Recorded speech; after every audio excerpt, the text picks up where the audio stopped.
I'm conducting an investigation. What's your and reasonable? my badge says that I can. What? Can you shut up long enough for me to finish talking? That's not very nice. I don't give a damn. Okay. Welcome back to the channel. In today's video, we'll expose one of the worst officers that you'll ever see. Just watch how this idiot female officer, without any suspicion of a crime, unlawfully detains this man for more than 2 hours without giving any reason for it, just to try to find some way of getting his ID. But first, remember to like the video and let me know in the comments your thoughts on this interaction.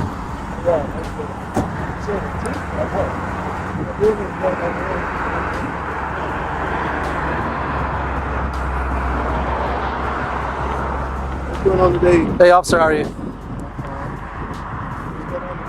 Officer, what's your name? Barber. Officer Barber. You're Quincy? I thought they called county. They call both of us. I'm just out here taking photos out in public, that's all. The prison? Yes, sir. Are you taking, Yeah, there's inmates right there. I saw them washing this vehicle. are you taking pictures of? I'm a journalist gathering content for stories. It's investigative journalism. You got a ID on you? What type of ID would you mean? Driver's license, any type of ID? What's your name and date of birth? Well, let me explain to you. I'm standing on a public sidewalk, taking photos out in public. In today's shocking encounter, we witness one of the most unprofessional displays of authority caught on camera. A journalist peacefully filming from a public sidewalk is confronted by an aggressive officer who demands identification without any lawful reason. Instead of upholding the law, she escalates the situation, detaining the man for over 2 hours in a clear violation of his rights. This confrontation serves as yet another reminder of how quickly simple First Amendment activity can be twisted into an unnecessary conflict by officers who fail to understand the law. Fine, I asked you for your ID. I understand, but if I'm not being detained, I'm not going to produce any identification. Yes, sir, you need to move along there. Like you said, this is city property, so city right away. What would happen if I don't move along? Go to jail. For what? For what? Yes. Because I've asked you to move along. You're taking pictures of a facility that. Is that illegal? We don't know if you're staging a breakout. I'm not staging a breakout. I told you I'm a journalist gathering. And then at this point, it's loitering because I asked you for ID and you can't produce it. You had to produce it. I'm not You're rude. taking a picture of a facility that houses inmates. Right. I've explained to you I'm an investigative journalist gathering content for I stories. need your ID showing it. And I have no obligation to prove to you who I am. Yes, you do. Look, if I'm not being detained, I'm gonna say, have a nice day. You have a nice day too. You're free to go. 13 and 109. If you could be in route, please.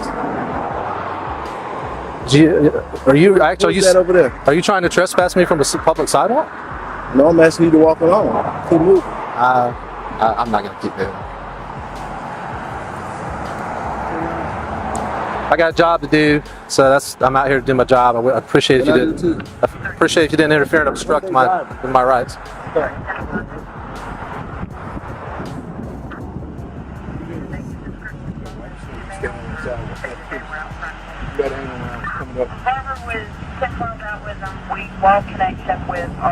The journalist calmly explains his purpose, documenting from public space for an investigative story.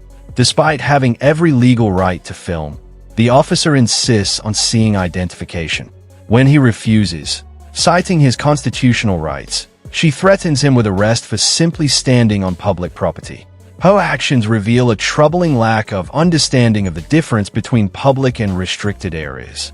Even as the man explains his rights, the officer continues to push for compliance rather than respecting lawful boundaries. What begins as peaceful journalism becomes a blatant abuse of authority. I'll go down there and see if they put the liquor store. I have no vehicle told to go down there. Oh, he got a scanner. That's why he knows he's coming. I'm a journalist. Journalists have scanners. Right? I mean, that's what journalists do. We have scanners. We know what's going on.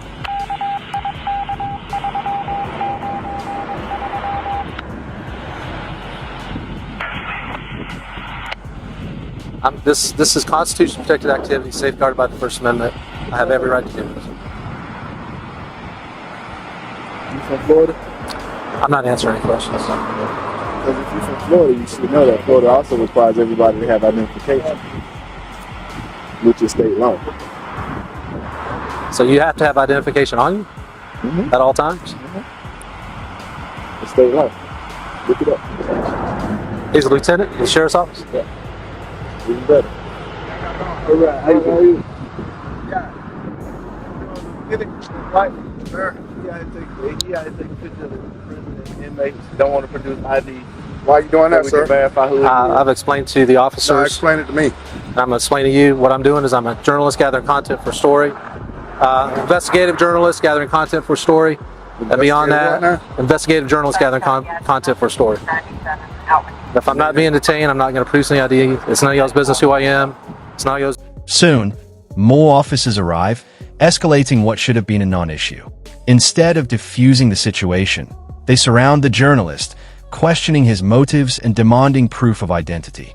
He reminds them that journalism is protected under the First Amendment, yet they treat him like a suspect rather than a citizen exercising his rights. The officers argue that filming a prison might be a security issue, ignoring that the man never stepped onto restricted property. The exchange becomes a perfect example of intimidation disguised as investigation. Business, what I'm doing is an investigative story. You need to produce something. Don't tell me it's none of my business. You had to taking pictures of a correctional facility, That's right. and we want to know why. And I was taking pictures of the inmates right there. I've just explained to you Why? why. I'm an investigative journalist gathering content for a story. produce the investigative journalist ID as This is my identification. A number I can call, or something. Like I said, it's none of your business.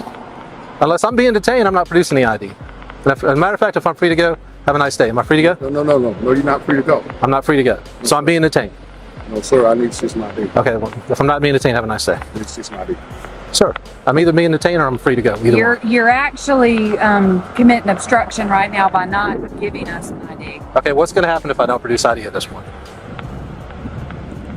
What will happen? I'm waiting on that. I'm not refusing. Or standing on the sidewalk. He was alleged to have been in the parking lot. Now, I personally didn't see it. I didn't see it, so I don't know. When I came out and counted him, he was on the side.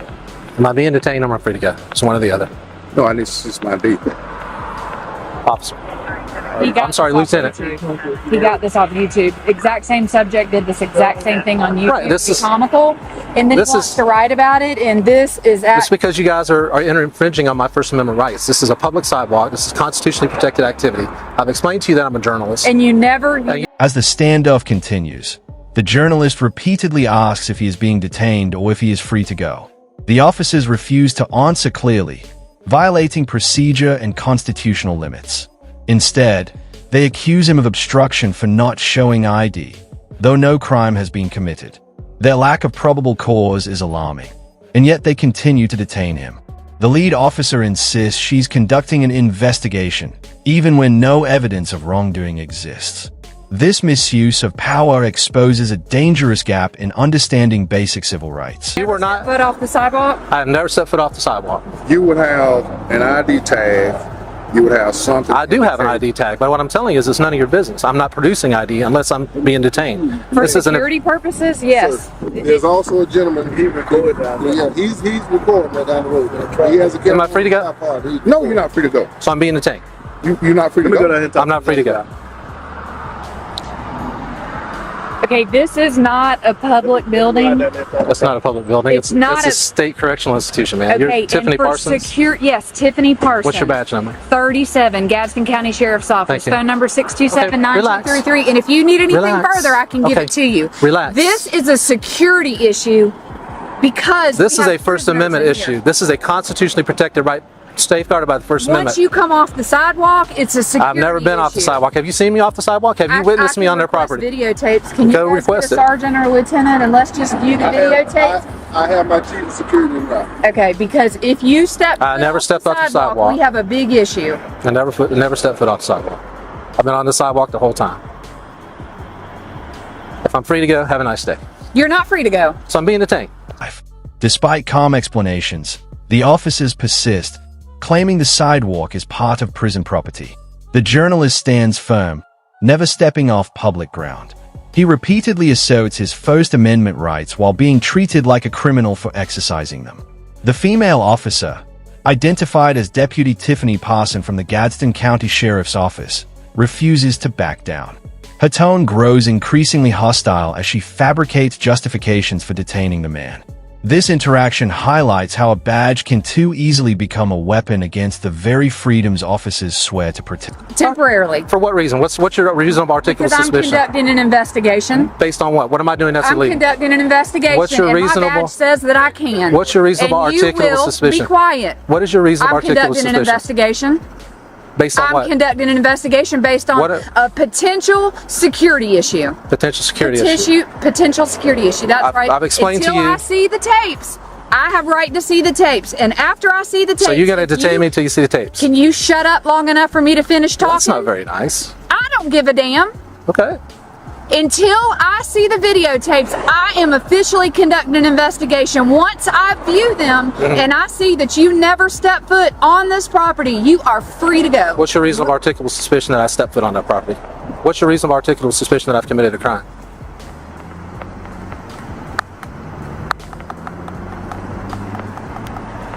Did you take an oath upholding and defend the Constitution of the United States, ma'am? Are you aware that this is a First Amendment right? Are you remaining silent? I am pleading the fifth. How about that? Isn't that great? As minutes turn to hours, the officers' focus shifts from investigation to control. They ignore every lawful explanation, insisting on detaining him until reviewing non-existent videotapes. When questioned about her authority, the deputy loses her composure, snapping, "Can you shut up long enough for me to finish talking?" A statement that perfectly reflects her disregard for professionalism and the public she serves. What should have been a respectful exchange about rights devolves into open hostility, revealing the cracks in training and accountability within the department. Great. That's great. I can't drive because I never been. We've got your white vehicle from St. Johns County, and I have all of your driver's license information. Your license is, in fact, disqualified. Now that I have both of your information, the warden of this property wants you officially trespassed. Do both parties understand and acknowledge that you are trespassed from this property from this point forward? I have a property receipt for you, sir, because your phone was found and I'm turning it over to you. Okay. Here is your property receipt. Glad to get that back to you. Glad we could identify both of you.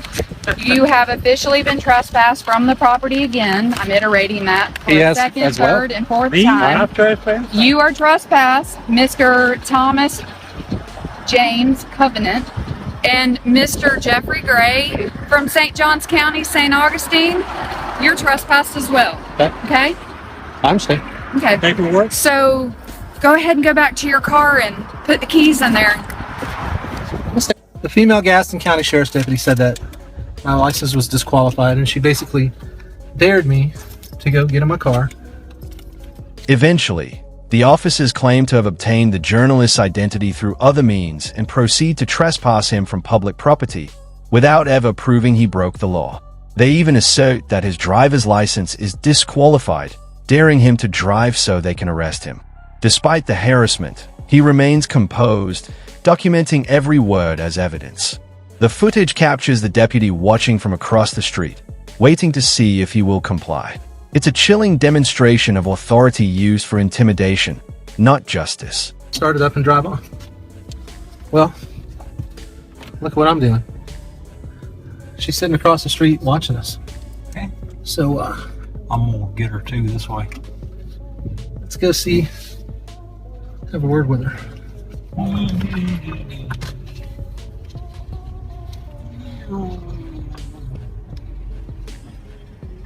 Just wanted to say bye. Have a good day. Driving my car. Have a good day, ma'am. Now this shows perfectly what the police thinks of our rights. They don't give a damn. Cops like this are the reason why we need your help to get these videos out there and expose these tyrant cops that think that they can ignore the law and violate our rights just because they feel like it. And this is why it is so important for you to know your rights and to help us to bring awareness to the rest of the public. So don't forget to support the channel by subscribing, like the video and leave a comment to reach more people. And remember, always record the In the final moments, the journalist drives away freely, proving the officer's claims were baseless. He ends with a message that resonates deeply. This is why citizens must always record and know their rights. Encounters like this reveal how fragile freedom can be when ignorance and ego replace law and integrity. The video closes with a reminder to support accountability, expose misconduct, and keep the cameras rolling. Because the only true safeguard against abuse of power is awareness, documentation, and the courage to stand up for justice.